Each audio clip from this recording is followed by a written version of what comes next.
everyone. Welcome to the Self-Awareness Journey podcast. I'm Melissa Albers. And I'm JJ Parker. This podcast is for seekers, seekers of happiness and joy, seekers of a centered approach to success in life, seekers of their true, authentic selves.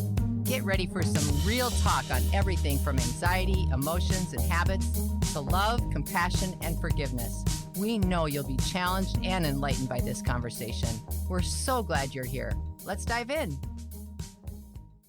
JJ, I've been noticing in conversations more and more people's energy. I've been really paying attention to people being kind of down, or I've been paying specific attention to people that are acting out of character, any of the clients I've had for a long time. And I always peruse like all the newspapers, every day, CNN, Washington Post, New York Times, like top 5 stories. And I ran across this one from the Washington Post. I know I sent it to you. And it was a kind of an interesting article about the difference between clinical depression and just being down. Yeah. And the reason I thought it was interesting is because we've been doing a lot of talk about, teenagers are down, suicide rates are up. There's all sorts of things, right, that are pointing to people getting more and more stuck in things and sadness. Right. Like we've gone through a global pandemic. There's kind of like political discord in our country. There's a war. There's uncertain economic stuff happening right now, right? Like all of that stuff can lead to like an amazing amount of anxiety. Yeah. Right. And sadness and sadness. I think people are, what I've noticed is that there's a lot of hopelessness. People used to say, I noticed last year even, people would say, well, when we get back to normal, this is, when are things going to get back to normal? That was always the question. Oh yeah, that was like the big day. COVID, big COVID phrase, when it goes back to normal. Yeah. And now it's clear that that is not a thing. There is no quote normal anymore, or what we were used to isn't our normal. And there's all sorts it's not of 2018 anymore, right? Exactly. And the ensuing response to that has been very interesting to watch, because people take it different ways. Some are very enthusiastically jumping forward, but not very many. Most are really struggling. Like, how do I participate in my life now? Like, what does this look like? And so I thought it would be a really good topic to talk about being down versus clinical depression, because the lines are actually becoming quite blurred socially. Yeah. Well, I pulled out a couple stats out of that article. Oh, you did? I thought were interesting. I don't know if I set it up right. You might need to correct me in some way there, but and my rambling. Well, the thing that I thought was interesting is that they as they're kind of studying and kind of recording levels of anxiety and depression. Yeah. That between 2019 and 22, which is kind of like the core right. COVID years, anxiety in adults went from 7% to 29%. Wow. So like basically a third of adults classify themselves as having like steady anxiety. Wow. And then clinical depression went from 7% to 23%. Wow. So again, like a quarter of the population diagnosed clinically depressed. And this is just the people that actually can get into a doctor, by the way. Right. Yeah. Like this is the ones that have been diagnosed, because like there's lots of people that can't just find walking help around not diagnosed. Yeah. Right? Yeah. Yep. Does it give us some I'm just recalling it. I probably should have looked at it 2 seconds before we hit record. This is how This is Melissa classic. does her podcast homework. Here's the thing, I didn't read it. Let's talk about that.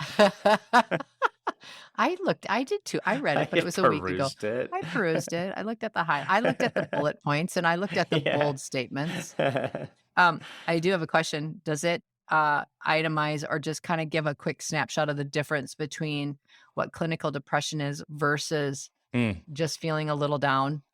Yeah, that's one of the things that I thought was really interesting. Yeah. Was they talked about sadness. So they use the word sadness for being down. Yeah.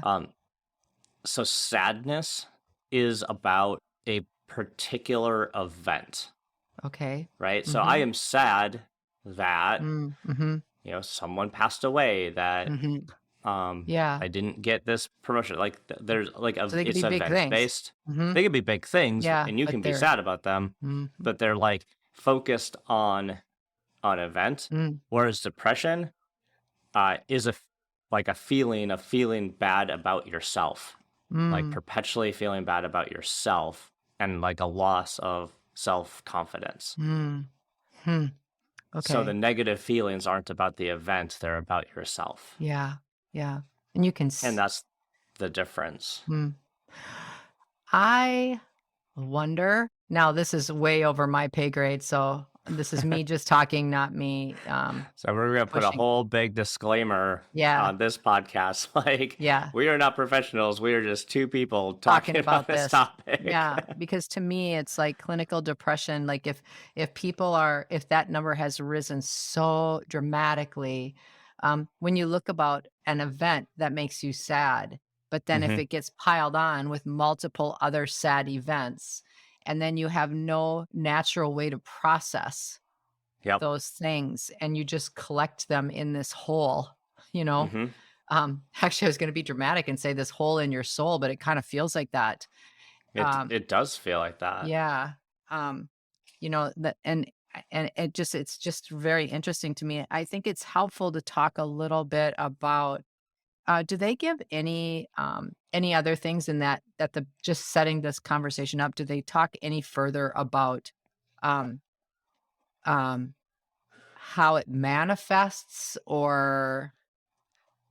Yes, kind of. So the other thing that I thought was super interesting was that there's newer like brain imaging studies, because a lot of times, like, for when I was growing up, a lot of the ideas around depression was like, oh, you don't have enough like serotonin, or there's like a couple of like it's a chemical imbalance. You've probably heard that phrase, right? Many times. Yeah. Right.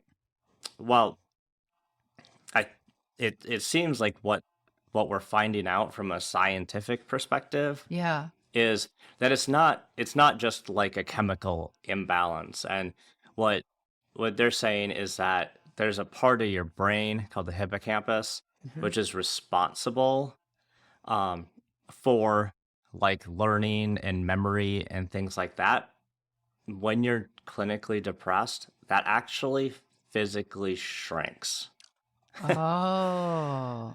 So like your ability to kind of get yourself back to a more regulated state is actually being kind of physically impaired, because that part of your brain is actually kind of drying up. Yeah, like that's a good phrase. So getting that back to a healthy state is actually kind of challenging. It's not like the just be happier, right? Like, or just get over it. There's no just go have like some ice cream. Get over it. Yeah. Right. So that's where like the difference starts to become, is that clinical depression is more like a medical illness or ailment than just a like you're get over it or process through it and move on with your life, right?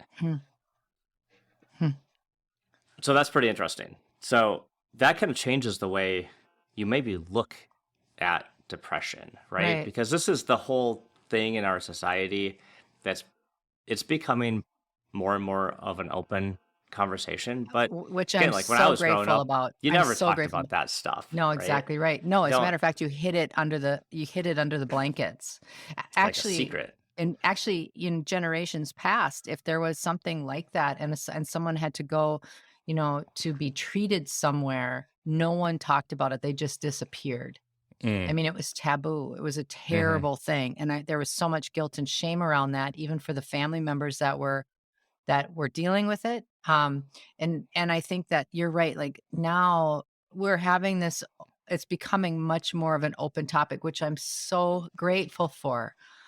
Because I think the more we talk about it, and in work settings, it's the same thing. Employers, I think, are really working hard to try to figure out how to be with this topic and to be different with this topic. The other interesting stat that they pulled out was 25% of adults take mental health medications. Wow. Of adults. So, this was pretty focused on adults, this article, but that's a big number, Yeah, right? I bet you it's higher than that. I bet it's higher than that. And the reason I think that is, years ago, I went on a mission trip where we had 26 kids, and we went to the Dominican Republic for a mission trip, and there were 6 adults, and I was in charge of the medications for the kids, carrying them, in other words. So, because they were underage. And for 26 kids, there were 2 Ziploc gallon bags of mental health medication. 2 huge gallon-sized bags. I was absolutely stunned, and that was most of the kids. That was like most of the kids. Yeah. And it is just it's a interesting paradigm shift that's happening right now.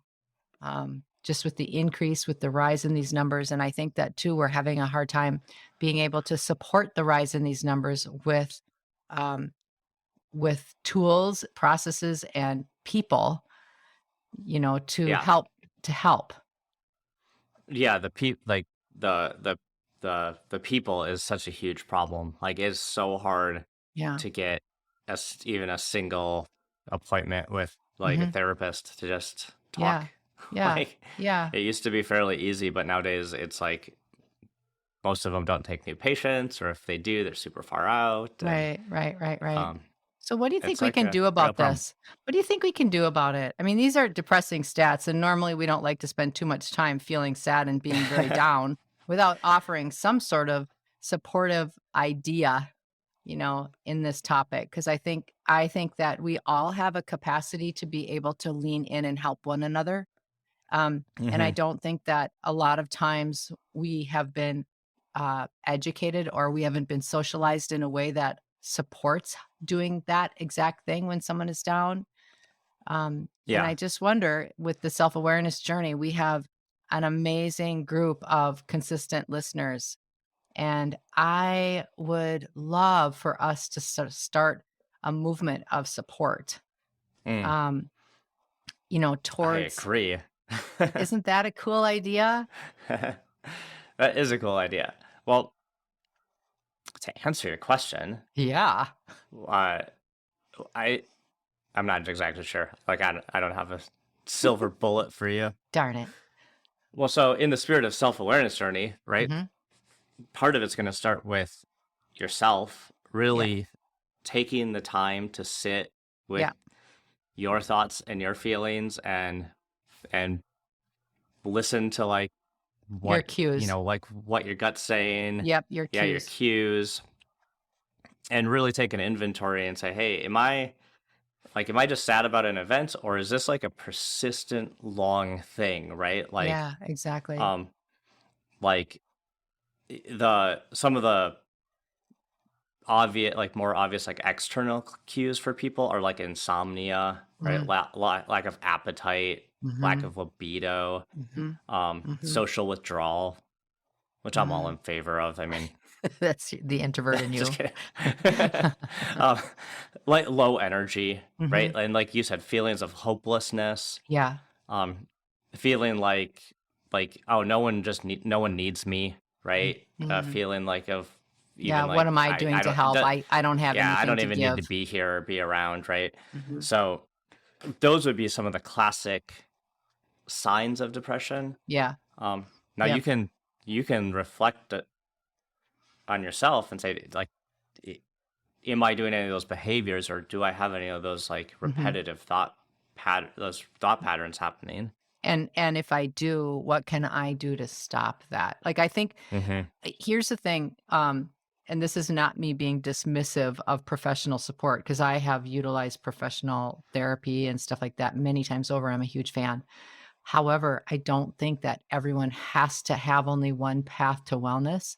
And I think that it really does start with just being with yourself. You know what? If you feel sad, it's okay to feel sad. You don't have to pretend like you're not. You don't have to fake it. You don't have to, well, I'm just going to go do this and I'm going to pretend like it doesn't matter. Because when you're acting in a way that doesn't honor what your true spirit needs, that's where the deep sadness comes, because it doesn't match. There's something in you that's not matching. So I think that's the first thing. And I think we forget how much we can support those around us by simply supporting ourselves. You know, we had Susan Rice, who's on our show several months ago, and she talked about if you sat on the couch and just emitted goodwill and support, that it would change the planet if we did that. It sounds silly, but it's not, because it's an energy thing. You know, if you can pay attention to your own feelings early on, or even the minute that you notice, it is okay for you to take your inventory. It is okay for you to say, you know what, I just do feel like garbage today. And that's okay. You know, because one thing that we can count on for sure is that nothing stays the same. Nothing ever stays the same. So that happens even in bad times. You know, it's not gonna stay like it feels right now, despite the fact that this COVID thing has lasted way longer than we thought.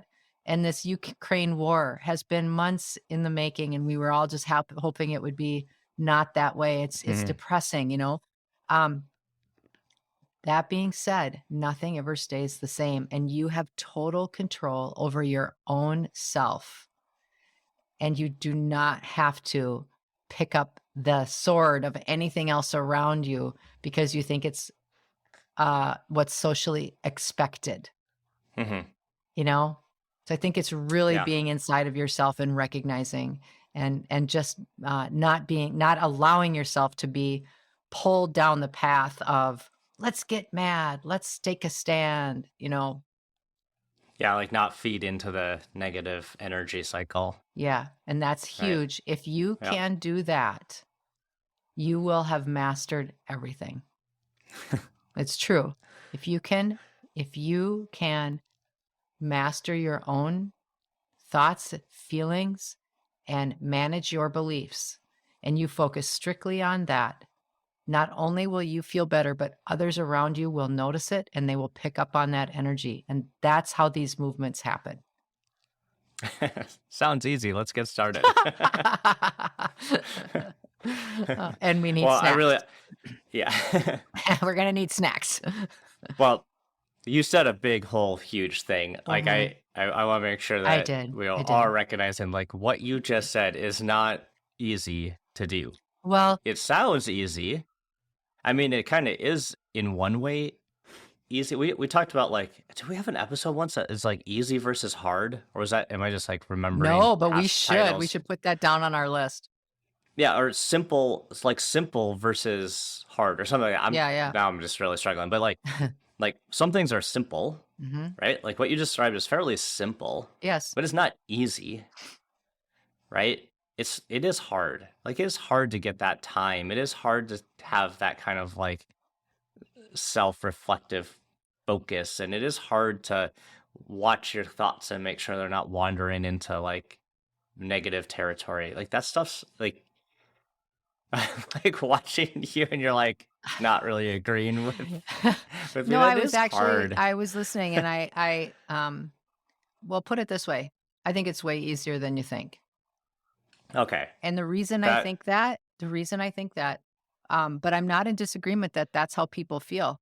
What you just said is exactly how most people feel.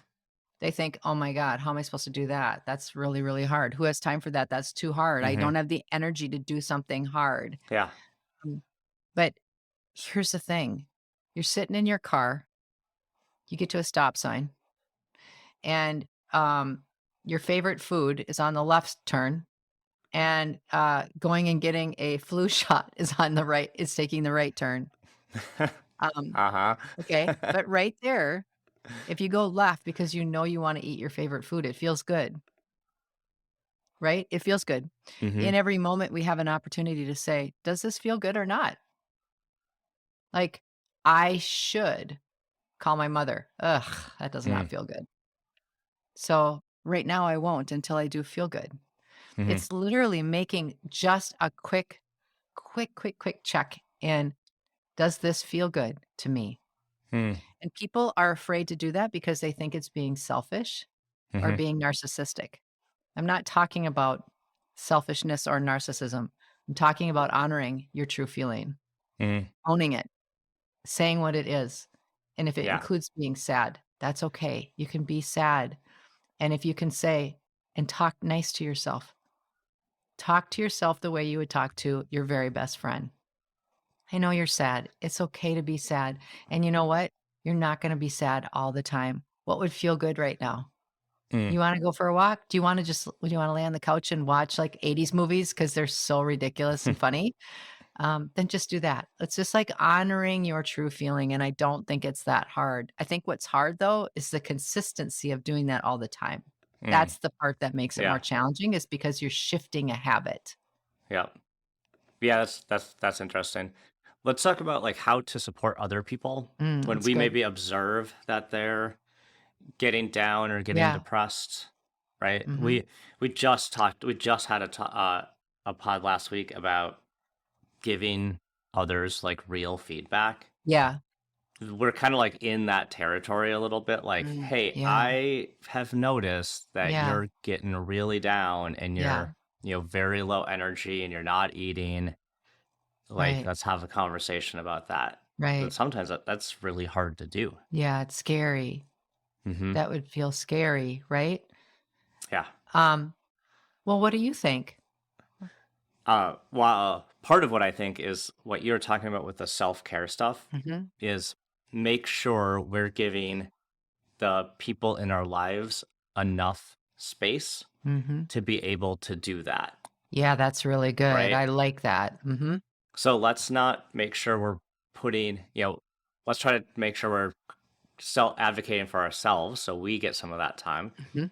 but we're also being observant for other people in our lives that they are able to take that time too. And we're not putting too much like Y demand or Yeah, expectation on them that makes them feel like they can't take that time. right, and give them and be patient. Be Hmm. patient because emotions are big pieces of energy and they take longer to move than thoughts.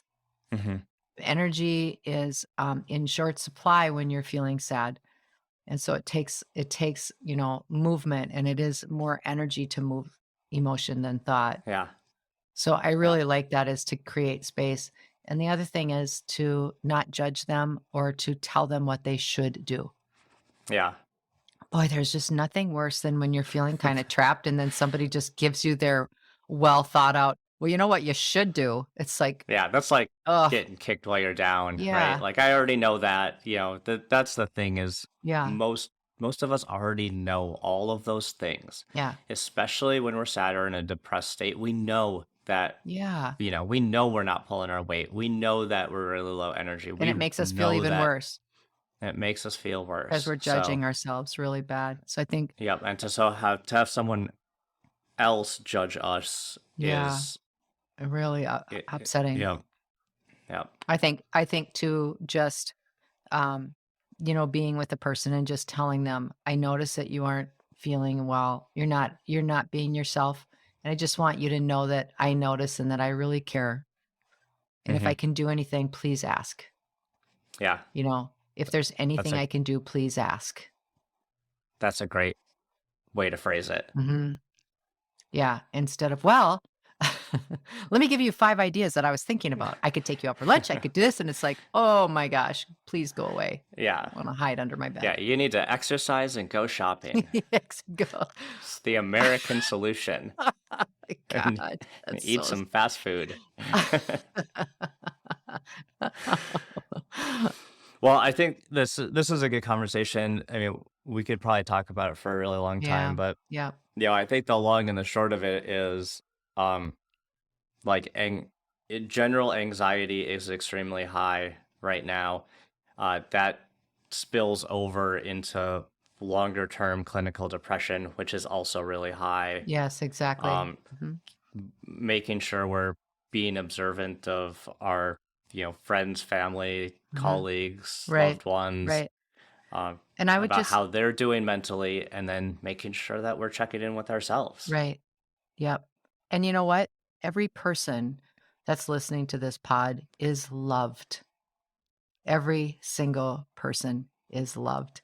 And the people listening to this pod that can share it with other people are people that also have such a strong spark in them of light. And that is where we can change things. That's where the paradigm shifts. And that sounds you guys, JJ's giving me this face right now. No, I love it. I love it. But we can't dismiss that, because that is the real stuff. That is the only real stuff that really matters. And if we remember that we are all connected, this is how we shift things quietly and brightly and in love and in support. So I just encourage everybody to let it be okay if this has been a challenging time for you. It's been a challenging time for me. It's been a challenging time for everyone. And just know that it's not going to stay like this. Did you enjoy this episode? Please go to your favorite podcast platform to subscribe, rate, and leave a review so others can discover it as well. Growing self-awareness is a lifelong journey, and there's always further to go. And it's better when we're all in it together. Please think of someone you know who could benefit from hearing today's conversation and share this episode with them. We can't thank you enough for listening. Until next time, happy exploring, seekers.